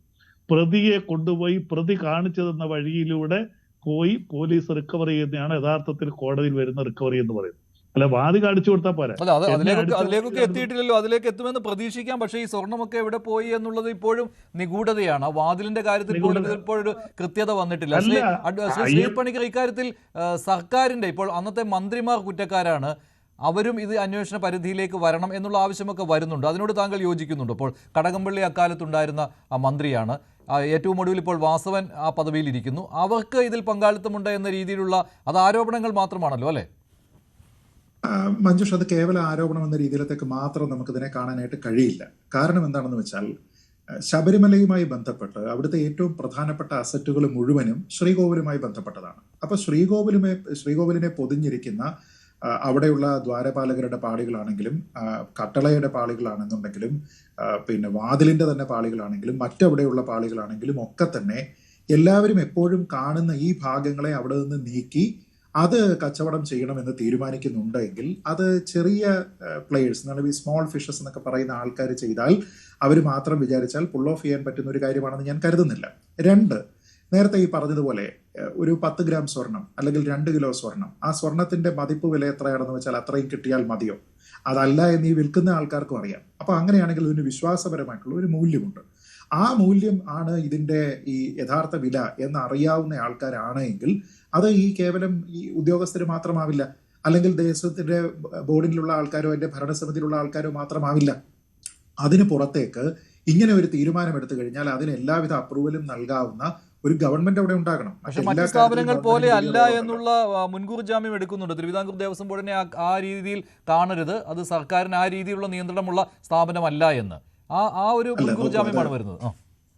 അല്ല, അത് കേവലം ഇങ്ങനെ ഒരു പ്രശ്നം ഉണ്ടാകുന്ന സമയത്ത് പറയുന്നില്ല. ഇപ്പൊ പത്മകുമാറിന് നോബൽ സമ്മാനമായിരുന്നു കിട്ടുന്നതെങ്കിൽ ഇവരെന്ത് പറഞ്ഞേനെ? അതാ നോക്കൂ, ഞങ്ങളെല്ലാവരും കൂടി അദ്ദേഹത്തിന് വാങ്ങിക്കൊടുത്താണ്, അദ്ദേഹം ഞങ്ങളുടെ ആളായതുകൊണ്ടാണ് എന്ന് പറഞ്ഞ് ക്രെഡിറ്റ് അടിക്കുമായിരുന്നു. കഴിഞ്ഞ തവണ ശബരിമലയിൽ ഒരു പ്രശ്നവുമില്ലാതെ തീർത്ഥാടന കാലം കഴിഞ്ഞപ്പോൾ അതിന്റെ ക്രെഡിറ്റ് അടിച്ചത് സംസ്ഥാന സർക്കാരാണ്. അപ്പൊ അതിന്റെ ഉത്തരവാദിത്വം അങ്ങനെ നോക്കിക്കഴിഞ്ഞാൽ ആൾക്കാരാണ്. പ്രധാനമായിട്ട് അതിന്റെ ഉത്തരവാദിത്വം ദേവസ്വം ബോർഡിനായിരുന്നു, മറ്റു വകുപ്പുകളെല്ലാം ഏകോപിപ്പിച്ച് ചെയ്യുക. പക്ഷെ അങ്ങനെയല്ലല്ലോ നടക്കുന്നത്. തന്നെയുമല്ല, ശ്രീ പ്രയാർ ഗോപാലകൃഷ്ണൻ ഏത് സാഹചര്യത്തിലാണ് ഇദ്ദേഹം അവിടേക്ക് വന്നിരിക്കുന്നത് എന്ന് ആലോചിച്ച് നോക്കുക. അതൊരു പൊളിറ്റിക്കൽ ഡിസിഷൻ അല്ലേ? അപ്പൊ ഇവർക്ക് താല്പര്യമുള്ള പൊളിറ്റിക്കലായിട്ടുള്ള ഒരാളിനെ അവിടെ കൊണ്ടുവെക്കുന്നു, ഇങ്ങനെ ഒരു ടെംപ്ലേറ്റ് അവിടെ ഉണ്ടാക്കുന്നു. ഈ ഭരണവുമായി ബന്ധപ്പെട്ട നേതൃത്വവുമായി ബന്ധപ്പെട്ട പ്രോക്സിമിറ്റി ഉള്ള ആൾക്കാരാണ്. നമ്മൾ ഈ പറയുന്ന KS ബൈജു എന്ന ഉദ്യോഗസ്ഥനാണോ, സുധീഷ് എന്ന് പറയുന്ന ഉദ്യോഗസ്ഥനാണോ, മുരാരി ബാബു ആണോ? അല്ല, അത് വാസുവാണ്, അത് പത്മകുമാറാണ്, അതിപ്പോൾ ഈ പ്രശാന്താണ്. ഈ ആൾക്കാരാണ് ഈ സ്വർണത്തിന്റെ കണക്കെടുപ്പ് നടന്നത്. അല്ലല്ല, പറഞ്ഞോളൂ ശ്രീത് പറഞ്ഞോളൂ. അല്ല, ഞാൻ പറയുന്നത് ഇപ്പോ ശ്രീ രാജു എബ്രഹാമിന്റെ ഒരു സ്റ്റേറ്റ്മെന്റ് വന്നു. എന്താ അദ്ദേഹം പറഞ്ഞിരിക്കുന്നത്? അദ്ദേഹം പാർട്ടിയുടെ ആളാണ്, പത്തനംതിട്ട ജില്ലാ സെക്രട്ടറിയാണ്, നമുക്കറിയാമല്ലോ. അദ്ദേഹം പറഞ്ഞ എന്താ, മുഖം നോക്കാതെ നടപടി എടുക്കാനായിട്ട് മുഖ്യമന്ത്രി പറഞ്ഞിട്ടുണ്ടെന്നാണ്. ഞാൻ പറഞ്ഞത് മുഖ്യമന്ത്രി ഇന്നലെയോ മിനിഞ്ഞാന്നോ ആണോ ഈ സ്വർണ്ണക്കൊള്ളയെ പറ്റി അറിഞ്ഞത്? ഞാൻ പറഞ്ഞത് നിങ്ങൾക്ക് സർക്കാരിന്റെ ഭാഗമായിട്ട് ഈ കാര്യങ്ങളെ നോക്കുന്നതിന് വേണ്ടിയിട്ട് ഒരു മന്ത്രി ഉണ്ട് എങ്കിൽ, ഇപ്പൊ കഴിഞ്ഞ ദിവസം തിരക്കിനെ നിയന്ത്രിക്കാൻ കഴിയാത്തതിന്റെ കാരണമായിട്ട് പറഞ്ഞിരുന്നത് എന്താണ്? പെരുമാറ്റച്ചട്ടം നിലനിൽക്കുന്നത് കൊണ്ട് മന്ത്രിക്ക് എവിടെ പോകാൻ പറ്റില്ല എന്ന് വെച്ചാൽ മന്ത്രി പോയിട്ട് വേണം ഈ കാര്യങ്ങളെല്ലാം ശരിയാക്കാനെന്നല്ലേ? അപ്പൊ ശബരിമലയുമായി ബന്ധപ്പെട്ട എല്ലാ കാര്യത്തിലും അതിനൊരു വകുപ്പുണ്ട്, ആ വകുപ്പ് കൈകാര്യം ചെയ്യുന്ന മന്ത്രിയുണ്ട്. അങ്ങനെയുള്ള മന്ത്രിമാർക്കാണ് ഈ കാര്യത്തിലെല്ലാം തീർപ്പ് കൽപ്പിക്കാനുള്ളത് എങ്കിൽ അവിടെ നടന്നിരിക്കുന്ന കൊള്ളരുതായ്മകളുടെ ഉത്തരവാദിത്വവും മന്ത്രിമാർക്കുണ്ട്. തന്ത്രി അറിയാതെ എന്തെങ്കിലും സംഭവിക്കുക എന്നുള്ള മറ്റൊരു മുൻകൂർ ജാമ്യം, തന്ത്രി അറിയാതെ എന്തെങ്കിലും സംഭവിക്കുക എന്നുള്ളത് അതും ഒരു ന്യായീകരണമാണല്ലോ. അല്ല, ഇതിലെ ഡിസിഷൻ അത് ന്യായീകരണം മാത്രമാണ്. കാരണം ഇതിലെ ഡിസിഷൻ മേക്കിംഗ് അതോറിറ്റിമാരുടെ ഗണത്തിലേക്ക് തന്ത്രി വരുന്നതേ ഇല്ല. കാരണം തന്ത്രി അവിടെ പറഞ്ഞു കഴിഞ്ഞാൽ അവിടെ ഒരു കാര്യവും നടക്കില്ല. വിശ്വാസപരമായിട്ടുള്ള കാര്യങ്ങളുടെ കസ്റ്റോഡിയനാണ് തന്ത്രി. തന്ത്രിയെ കൊണ്ട് വേണമെങ്കിൽ എന്ത് ചെയ്യാം? തന്ത്രി വന്ന് ഇവിടെ ഒന്ന് നോക്കിയേ, ഇവിടെ കുറച്ച് സ്വർണം പോയിട്ടില്ലേ, ഇവിടെ കുറച്ച് ചെമ്പ് തെളിഞ്ഞിട്ടില്ലേ, ഇവിടെ കുറച്ച് അറ്റകുറ്റപ്പണി വേണ്ടേ എന്ന് ചോദിച്ചു കഴിയുമ്പോഴത്തേക്ക് വേണം, ഇവിടെ പ്രശ്നമുണ്ട് എന്ന് പറയും. അപ്പൊ അങ്ങനെ ഒരു വാതിലിന്റെ കാര്യത്തിലും തന്ത്രിയുടെ തീരുമാനമുണ്ടായിരുന്നു, വാതിൽ മാറ്റണം എന്നുള്ളതും തന്ത്രിയുടെ തീരുമാനമായിരുന്നു. അതെ, അതെന്തുകൊണ്ടാണ്? അവിടെ വാതിലൊരു പ്രശ്നമുണ്ട്, അത് പൂർണ്ണമായിട്ട് അടയുന്നില്ല, അതുവഴി പിന്നെ എലികളൊക്കെ ശ്രീകോവിലേക്ക് കടക്കുന്നു എന്ന് പറഞ്ഞിട്ട് അവർക്കൊരു കംപ്ലൈന്റ് റൈസ് ചെയ്യാം. അതേപോലെ തന്നെ ആ വാതിൽ മാറ്റുക മാത്രമല്ല, ആ വാതിലിലെ സ്വർണ്ണപ്പാളികളും അടിച്ചു മാറ്റി, പിന്നെ പുതിയ തേക്കിന്റെ പുതിയ വാതിൽ കൊണ്ടുവന്നു, അത് കോപ്പർ പ്ലേറ്റ് വെച്ചു, അതിൽ സ്വർണം പൂശി. 2.5 കിലോ ഏതാണ്ട് 394 അല്ലെ 324 ഗ്രാമായി. അല്ല, ഇത് ദ്വാരപാലകരല്ല, അല്ലല്ല, അങ്ങനെയല്ല. ദ്വാരപാലകരുടെയും ഒക്കെ മുമ്പ് തുടക്കം വാതിലിന്റെയിലാണ്. വാതിൽ തുടങ്ങി പാളിയിലേക്ക് കൈവച്ചു, അവിടെ നിന്ന് അവസാനമാണ് ദ്വാരപാലകരിലെത്തിയത്. മഞ്ജുഷ്, ഇത് നോക്കിയാൽ ഇതിന്റെ പാറ്റേൺ കൃത്യമായിട്ട് അറിയാം. അതായത് കതകാണെങ്കിലും കട്ടിളയാണെങ്കിലും ദ്വാരപാലകരാണെങ്കിലും താങ്ങുപീഠമാണെങ്കിലും ഇതുമായിട്ടെല്ലാം ബന്ധപ്പെട്ട് സ്വർണം നഷ്ടപ്പെട്ടിട്ടുണ്ട് എന്ന്, അല്ലെങ്കിൽ ഭക്തരൊക്കെ തന്നെ അവിടെ നാണയം എറിയുന്നത് കൊണ്ട് അവിടെ പരിക്കുകൾ ഉണ്ടായിട്ടുണ്ട്, അതായത് കുറേയധികം കേടുപാടുകൾ ഉണ്ടായിട്ടുണ്ട് എന്നൊക്കെ പറഞ്ഞുകൊണ്ട് തന്ത്രിയെ കൊണ്ടാണ് ഇവർ പറയിപ്പിക്കുക. ഇപ്പൊ തന്ത്രിയെ വിളിച്ചിട്ട് ഇത് കാണിച്ചു കഴിയുമ്പോൾ തന്ത്രി പറയും ശരിയാണ്, ഇതിന് കേടുണ്ട്. ഇപ്പൊ നമ്മളെ വിളിച്ചു കഴിഞ്ഞാൽ നമ്മൾ പറയില്ലേ, ശരിയാ, ഇതിന് പ്രശ്നമുണ്ട്, അത് പരിഹരിക്കണം എന്ന് പറയും. ഇതാണ് ഇവർക്ക് വേണ്ടുന്ന പ്രാഥമികമായിട്ടുള്ള സ്റ്റെപ്പ്, അത്ര മാത്രമേ ഉള്ളൂ. ബാക്കി കാര്യങ്ങളിലൊന്നും തന്ത്രി ഒരു ഡിസിഷൻ മേക്കർ അല്ല. ഇത് ആർക്കാണ് കൊടുക്കേണ്ടത്, ഇത് ആരെ കൊണ്ടാണ് ചെയ്യിപ്പിക്കേണ്ടത്, ഇതിനകത്തിൽ സ്വർണ്ണപ്പാളി എന്ന് എഴുതിയിട്ടുണ്ടോ ഇല്ലയോ, ഈ കാര്യമൊന്നും തന്ത്രിയുടെ അടുത്തേക്ക് വരുന്നതേ ഇല്ല. ബാക്കിയെല്ലാം ഓഫീസ് വർക്കായിട്ട് പോവുകയാണ്. അപ്പൊ ഇതിന്റെ ഒരു കാരണം ഇന്നതുണ്ട് എന്ന് പറയുന്നതിന് വേണ്ടിയിട്ട് അവർ ഒരുപക്ഷെ തന്ത്രിയെ ഉപയോഗിച്ചേക്കാം. അതല്ലാതെ ഈ ഡിസിഷൻ മേക്കർ ആയിട്ട് ഒരു ഘട്ടത്തിലും തന്ത്രി ഇതിൽ വരുന്നില്ല. തന്ത്രിയെ ഇവർ വലിച്ചിഴക്കുന്നുണ്ട് ഇതിലേക്ക്, തന്ത്രിക്ക് ഉത്തരവാദിത്വമുണ്ട്, തന്ത്രിക്ക് പോറ്റിയുമായിട്ട് ബന്ധമുണ്ട്, ഇതൊക്കെ ഇപ്പോഴത്തെ പ്രചാരണത്തിൽ വരുന്ന കാര്യമാണ്. ബൽദേവ്, അല്ല, അതിനകത്ത് നിയമപരമായ ഒരു കാര്യമുണ്ട്. തന്ത്രിയും പൂജാരിയും മന്ത്രിയും ഒന്നും നിയമപരമായി ഇതിന്റെ ഭാഗമല്ല. കാരണം ഈ ബോർഡിന്റെ ഭരണഘടന എങ്ങനെയാണ്? അപ്പൊ തന്ത്രി ഒരു പക്ഷേ ധാർമ്മികമായിട്ട് തന്ത്രിക്ക് ഉത്തരവാദിത്വമുണ്ട്, അതുപോലെ തന്നെ അവിടുത്തെ പൂജാരിക്ക് ഉത്തരവാദിത്വമുണ്ട്, മന്ത്രിക്ക് ഉത്തരവാദിത്വമുണ്ട്. പക്ഷെ ഈ ബോർഡ് ഞാൻ പറഞ്ഞല്ലോ ഓട്ടോണോമസ് ബോഡിയാണ്. അവരെടുക്കുന്ന തീരുമാനങ്ങൾക്ക് ഗവൺമെന്റ് അംഗീകാരം വേണ്ട. ഞാൻ പറഞ്ഞില്ല, ബാക്കി പല കോർപ്പറേഷൻ, ഞാനിരുന്ന ബോർഡിന്റെ ചെയർമാൻ, എന്റെ കാറിന്റെ ടയർ മാറണമെന്നുണ്ടെങ്കിൽ സ്റ്റേറ്റ് ഗവൺമെന്റ് അംഗീകാരം വേണം. അപ്പോൾ ഗവൺമെന്റ് അതിനകത്ത് ലയബിൾ ആകും. ഇവിടെ ഗവൺമെന്റിലേക്ക് ലയബിലിറ്റി നിയമപരമായി പോകുന്നില്ല എന്നാണ് ഞാൻ പറയുന്നത്. അല്ലാതെ അതിന് ബാധകമാണ്. ദേവസ്വം മന്ത്രിക്ക് ഉത്തരവാദിത്വമുണ്ട്, തർക്കമൊന്നുമില്ല. പക്ഷേ കോടതിയിൽ വരുമ്പോൾ അവർ മിനിറ്റ്സ് ഒപ്പിട്ടിട്ടില്ല, അവർ മിനിറ്റ്സ് റെഫർ ചെയ്തിട്ടില്ല, അവർക്ക് മിനിറ്റ്സിന് അവർ സാങ്ഷൻ നൽകിയിട്ടില്ല.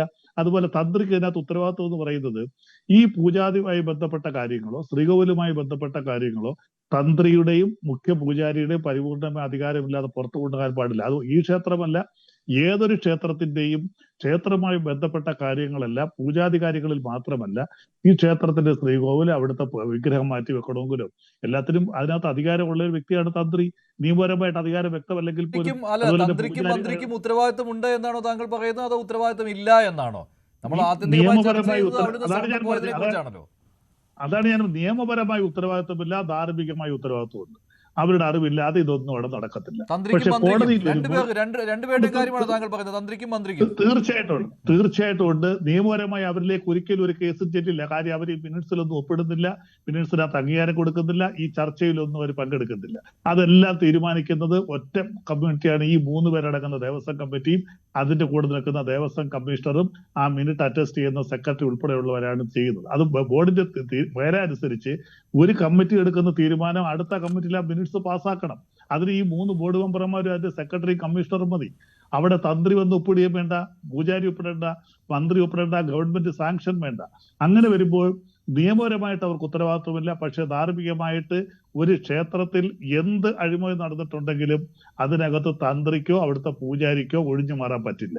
അവരുടെ അറിവില്ലാതെ തീർച്ചയായിട്ടും ഈ കട്ടളപ്പാളി എടുത്തോണ്ട് പോകും. കട്ടളപ്പാളി എടുത്തോണ്ട് പോകാൻ പറ്റില്ല. ദ്വാരപാല എടുത്ത അയ്യപ്പന്റെ കാവൽക്കാരാണ്, ഇംഗ്ലീഷിൽ പറഞ്ഞ സെക്യൂരിറ്റി. അവരെയൊക്കെ എങ്ങനെ എടുത്തോണ്ട് പോകാൻ പറ്റും? ക്ഷേത്രത്തിന്റെ പ്രമിസിൽ അവരെ എടുത്തോണ്ട് പോയില്ല കേട്ടോ. ദ്വാരപാലകരെ അങ്ങനെ തന്നെ അവിടെ നിർത്തിയിട്ടുണ്ട്. പക്ഷെ അവരെ ആവരണം ചെയ്തിരുന്ന പാളികളാണ് പോയല്ലേ. എന്റെ വസ്ത്രം അഴിച്ചോണ്ട് പോയി കഴിഞ്ഞാൽ പിന്നെ എനിക്ക് എന്താ ഒരു എക്സിസ്റ്റൻസ് എന്ന് പറയുന്നത്? അപ്പം ഇതൊന്നും ചെയ്യാൻ പാടില്ല. ഇത് ക്ഷേത്രത്തിന്റെ ആ ശ്രീകോവിലിനുള്ള ചുറ്റുവട്ടമുണ്ട്. ആ പ്രമിസിന് പുറത്തേക്ക് കൊണ്ടുപോകണമെന്നുണ്ടെങ്കിൽ അതിനും പൂജകൾ ചെയ്യണം, തിരിച്ചുകൊണ്ട് വെക്കണമെങ്കിൽ പൂജകർമ്മം ചെയ്യണം. കാര്യം അല്ലെങ്കിൽ ഇതൊക്കെ അശുദ്ധിയാവുന്നതാണ് നമ്മുടെ ഒരു കാഴ്ചപ്പാട്. അപ്പൊ ഒരാൾ ചെന്ന് കഴിഞ്ഞാൽ പോലും ചില വ്യക്തികൾ ചില പ്രത്യേക സാഹചര്യം ചെയ്താൽ പോലും ക്ഷേത്രവും പരിസരവും അശുദ്ധമാവും. പിന്നെ അവിടെ ശുദ്ധീകരണം നടത്താറുണ്ട്. അപ്പോൾ തീർച്ചയായിട്ടും നിങ്ങൾ മന്ത്രിയെ ഇതിലേക്ക് വലിച്ചിഴയ്ക്കുന്നുണ്ട്. കടകംപള്ളിയെയും വാസവനെയാണല്ലോ നിങ്ങൾക്ക് വേണ്ടത്. പക്ഷേ ധാർമ്മികമായ ഉത്തരവാദിത്വം എന്തായാലും ഉണ്ട് കേട്ടോ. കാരണം ക്രെഡിറ്റ് അടിക്കുകയാണെങ്കിൽ അപ്പോൾ കോട്ടം വരുമ്പോൾ അതും ഏറ്റെടുക്കാൻ തയ്യാറാകണം. പക്ഷേ അതിന് തയ്യാറായിട്ടില്ല. അല്ല, നിയമപരമായ ഉത്തരവാദിത്വത്തിലേക്ക് വരും. കാരണം പത്മകുമാറിന്റെയോ വാസുവിന്റെയോ വാക്കിൽ എവിടെയെങ്കിലും, മൊഴിയിൽ എവിടെയെങ്കിലും ഈ പേരുകൾ പരാമർശിച്ചാൽ തന്ത്രിയും മന്ത്രിയും കൊടുക്കും, ഒരു സംശയവും വേണ്ട. പിന്നീട് ഇന്ന് പാർട്ടി സെക്രട്ടറി, അതായത് ജില്ലാ സെക്രട്ടറി പറഞ്ഞെന്താണ്, അദ്ദേഹത്തിന്റെ തന്നെ ജില്ലാ കമ്മിറ്റി അംഗമാണ് പത്മകുമാർ. ആ പത്മകുമാറിനെതിരെ മുഖം നോക്കാതെ നടപടി എടുക്കണം എന്നാണ് ആര് പറഞ്ഞത്? മുഖ്യമന്ത്രി പറഞ്ഞത്. ഞാൻ ചോദിക്കട്ടെ, ഈ നിമിഷം വരെയും Pathanamthitta communist party of India മാർക്സിസ്റ്റിന്റെ ജില്ലാ കമ്മിറ്റിയുടെ മെമ്പറാണ് പത്മകുമാർ. ഇതുവരെ പുറത്താക്കിയിട്ടില്ല. 2, പത്മകുമാറിനെതിരെ ഒരുപക്ഷെ നടപടി ഉണ്ടാകും. കാരണം പത്മകുമാർ CPM-ലെ ഗ്രൂപ്പ് പോലിൽ കഴിഞ്ഞ ഒരു 6 മാസം മുമ്പ് നടന്ന ജില്ലാ സമ്മേളനത്തിൽ വീണ ജോർജിനെതിരെ നിലപാടെടുക്കുന്നതൊക്കെ നമ്മൾ കണ്ടു. അതിനുശേഷം അദ്ദേഹം വലിയ പ്രതിസന്ധിയിലേക്ക് പോവുകയും പിണറായി ഗ്രൂപ്പുകാർ അദ്ദേഹത്തെ ഒറ്റപ്പെടുത്തുകയൊക്കെ ചെയ്യുന്നത് കണ്ടതുകൊണ്ട് ഒരുപക്ഷെ പത്മകുമാറിനെ അവർ കൈവിടാനുള്ള സാധ്യത, അതിലെ രാഷ്ട്രീയമാണ്, അതിനുള്ള സാധ്യത ഞാൻ കാണുന്നു. അപ്പൊ അതേ സമയത്ത് തന്നെ പത്മകുമാർ താൻ ആര് പറഞ്ഞിട്ടാണ്, അറിവോടുകൂടിയാണ് ഈ കൊള്ള നടത്തിയത് എന്ന് പൊതുസമൂഹത്തോടും ഏറ്റവും കുറഞ്ഞ പക്ഷം SIT-യോടെങ്കിലും തുടർന്ന് പറയുമെന്ന് ഞാൻ വിശ്വസിക്കുകയാണ്. നോക്കൂ, CPM-ന് എങ്ങനെയാണ് ധാർമ്മികപരമായി ഇതിൽ നിന്ന് ഒഴിഞ്ഞു മാറാൻ പറ്റുന്നത്? താങ്കൾ അതിൽ കടകംപള്ളിയുടെ പങ്കാളിത്തം എങ്ങനെ കാണും? എങ്ങനെ കടകംപള്ളി ഇതിനകത്ത് ഇടപെട്ടിട്ടുണ്ട് എന്നാണ് അദ്ദേഹത്തിനെതിരെ ഉയർന്ന ആരോപണങ്ങൾക്ക് വക്കീൽ നോട്ടീസ് അയച്ചിട്ടുള്ളതാണ്. അദ്ദേഹം ഇന്ന് അതിനെക്കുറിച്ച് പറയുകയും ചെയ്തിരുന്നു. കടകംപള്ളിയുടെ ആ പ്രതികരണം ഒന്ന് കേട്ടു നോക്കാം. കടകംപള്ളി ഇന്ന് സംസാരിച്ചിരുന്നു പത്മകുമാർ അറസ്റ്റിലായതിനു ശേഷം.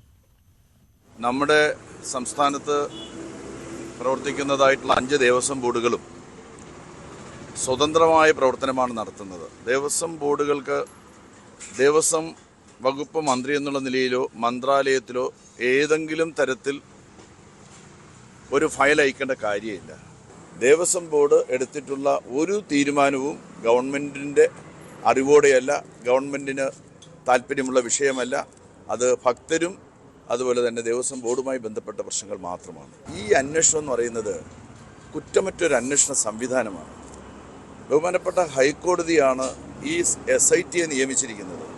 അല്ലാതെ സംസ്ഥാന ആഭ്യന്തര വകുപ്പല്ല.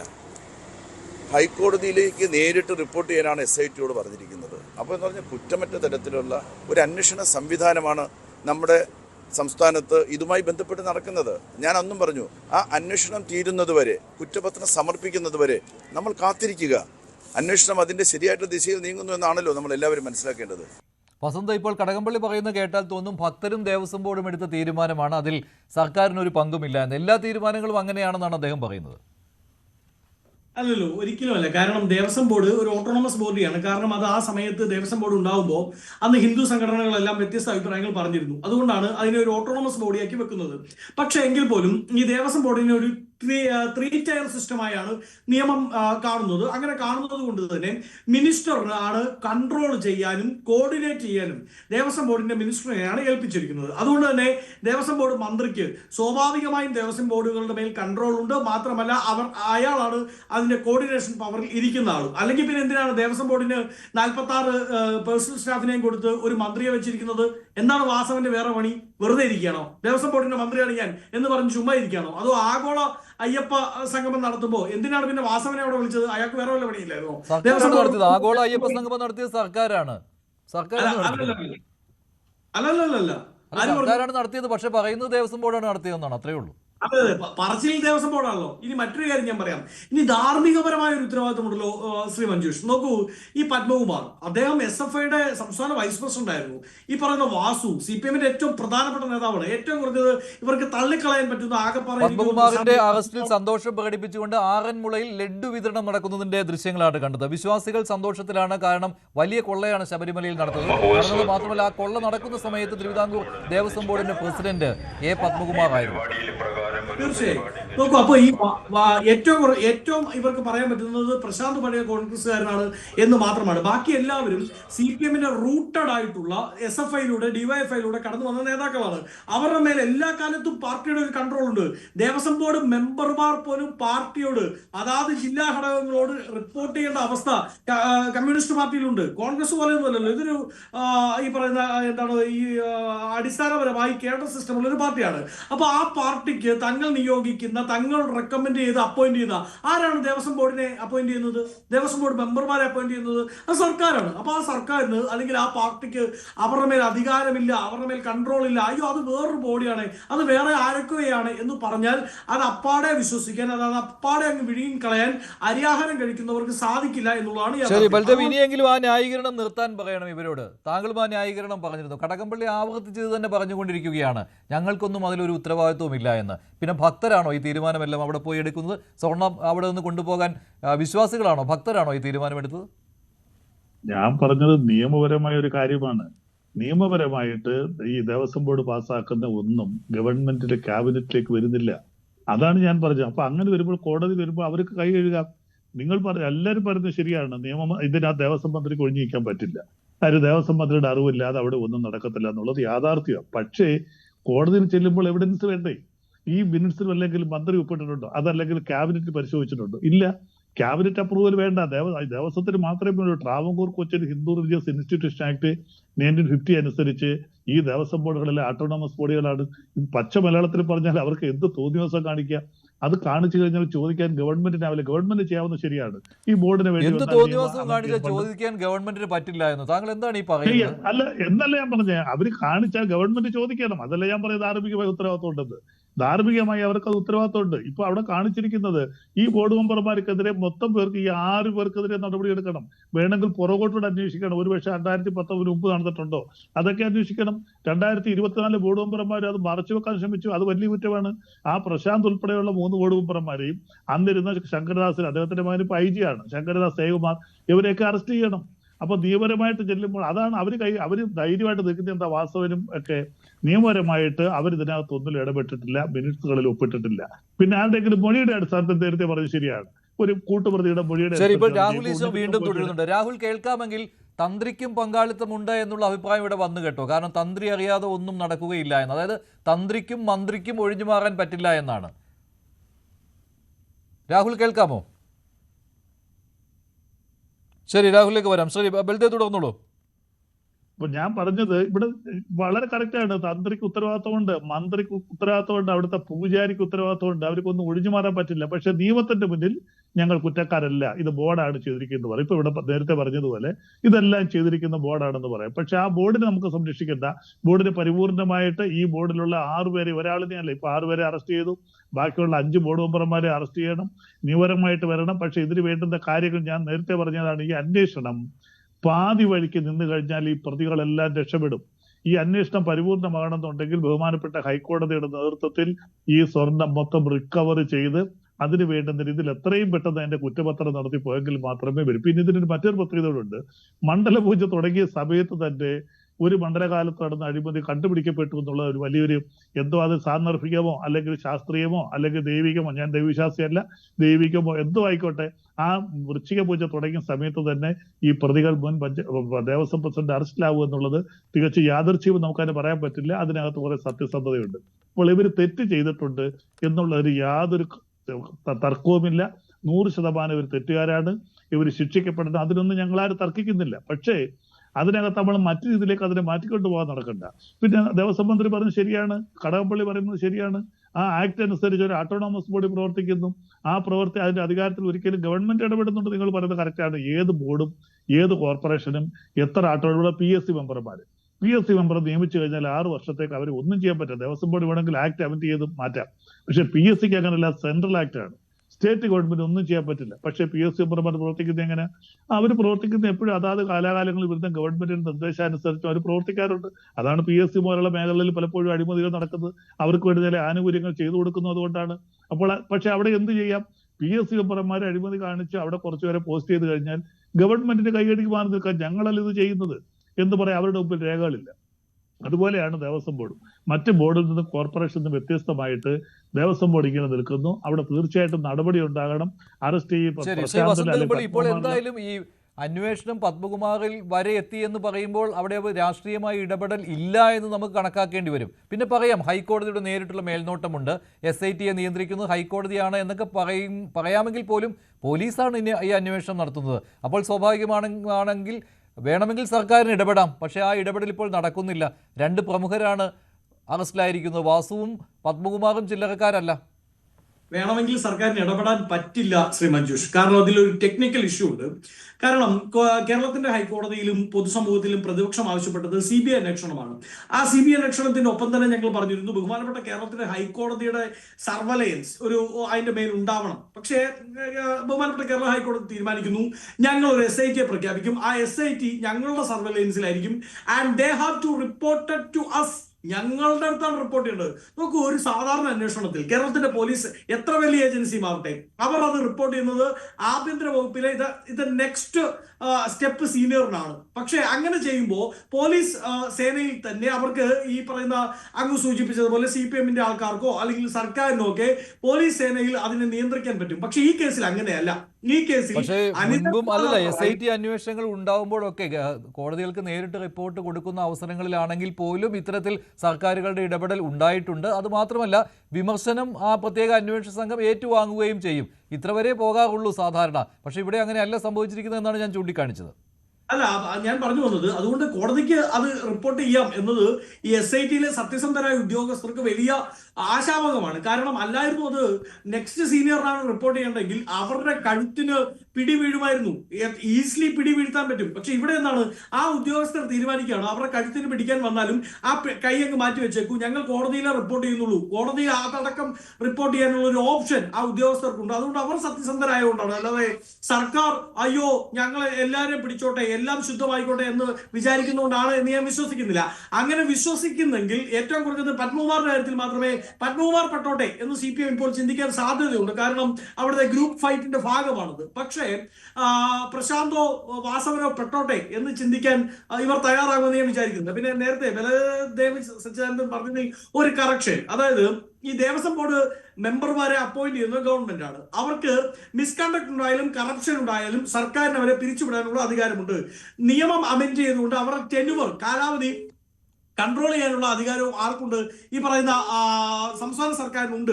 അതുകൊണ്ട് തന്നെ ദേവസ്വം ബോർഡുകൾ, ദേവസ്വം ബോർഡിന്റെ മെമ്പർമാർ സ്വാഭാവികമായും ഒരു ധാർമ്മികപരമായ അല്ലെങ്കിൽ സൈലന്റ് ആയ നമുക്ക് കാണാൻ പറ്റാത്ത ഒരു ഒരു ഒരു കൺട്രോളിൽ തന്നെയാണ്, സർക്കാരിന്റെ കൺട്രോളിൽ തന്നെയാണ്, അല്ലെങ്കിൽ ഏത് പാർട്ടിയാണോ ഭരിക്കുന്നത് അവരുടെ കൺട്രോളിൽ തന്നെയാണ്. അപ്പൊ ദേവസ്വം ബോർഡിന്റെ കാര്യത്തിൽ ഞങ്ങളൊന്നും അറിഞ്ഞില്ല എന്ന് പറഞ്ഞ് കൈ കഴുകാൻ ഒരു കാരണവശാലും സർക്കാരിന് സാധിക്കില്ല. പിന്നെ അദ്ദേഹം പറഞ്ഞതുപോലെ മണ്ഡലകാലത്ത് അവിടെ വരുന്ന അയ്യപ്പ ഭക്തർക്ക് ആവശ്യമായ വെള്ളം പോലും കൊടുക്കാൻ പറ്റിയില്ല. ഇന്നലെ കെ ജയകുമാർ ഈ അടുത്ത കാലത്തുണ്ടായ ഏറ്റവും സത്യസന്ധനായ, മിടുക്കനായ, ഏറ്റവും നിഷ്പക്ഷവാദിയായ ദേവസ്വം ബോർഡ് പ്രസിഡന്റായാണ് ഞാൻ പുതിയ ആളെ കാണുന്നത്. കാരണം അദ്ദേഹം പറയാണ് വിസർജ്യം മാറ്റാൻ പോലും ഇടയില്ല, ഇതാ വെള്ളം എത്തിക്കാൻ പോലും സാധിക്കുന്നില്ല, വരിയിൽ നിൽക്കുന്ന ഭക്തർക്ക് വെള്ളം കൊണ്ടുപോയി കൊടുക്കാൻ പോലും പറ്റാത്തൊരു അവസ്ഥയുണ്ട് എന്ന് പുതിയ ദേവസ്വം ബോർഡ് പ്രസിഡന്റിനെ വിളിച്ചു പറയേണ്ടി വരുമ്പോ ഈ പ്രശാന്തും ഈ പത്മകുമാറും ഈ പറഞ്ഞ വാസും ഒക്കെ അവിടെ എന്ത് പണിയെടുക്കുകയായിരുന്നു?